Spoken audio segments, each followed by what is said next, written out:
দক্ষিণ দিনাজপুর জেলায় চলমান রক্তের সংকট মোকাবেলায় বালুরঘাট জেলা হাসপাতালের ব্লাড সেন্টারের সহযোগিতায় এবং দক্ষিণ দিনাজপুর ভলেন্টারি ব্লাড ডোনার্স ফোরামের উদ্যোগে এদিন একটি ইন-হাউস রক্তদান শিবির অনুষ্ঠিত হয়। শিবিরের উদ্বোধন করেন ফোরামের সাধারণ সম্পাদক সুশান্ত কুণ্ডু। এছাড়াও উপস্থিত ছিলেন ব্লাড সেন্টারের চিকিৎসক দেবব্রত দে, কাউন্সিলর কনক দাস সহ অন্যান্যরা। এদিন মোট ১৬ জন রক্তদান করেন। তাদের মধ্যে ৬ জন নতুন রক্তদাতা এবং ১ জন মহিলা রক্তদাতা ছিলেন। আয়োজকদের দাবি, নতুন ও মহিলা রক্তদাতাদের অংশগ্রহণ রক্তদান সম্পর্কে সচেতনতা বৃদ্ধির ইতিবাচক দিক।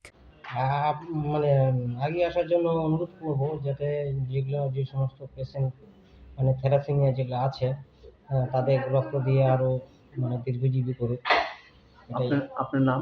আমি মিলন বর্মা।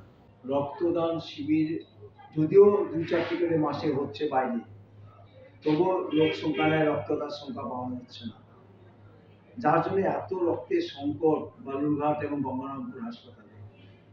সেই রক্তের সংকট মেটাবার জন্য আজকে দক্ষিণ দিনাজপুর ভলান্টারি ব্লাড ডোনার্স ফোরামের পক্ষ থেকে বালুরঘাট ব্লাড সেন্টারে রক্তদান শিবির চলছে।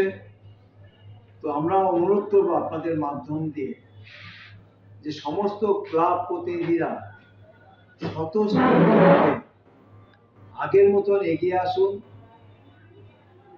রক্তদানে। এই রক্তদান একটা মহৎ দান, এই রক্তদান একটা জীবন দান। এই রক্ত আপনি অনলাইনে কিনতে পাবেন না, রক্ত আপনার চাষের জমিতেও তৈরি হবে না। রক্ত একমাত্র আপনার আমার এই যে মানব দেহ, এই মানব দেহেতে তৈরি হয়।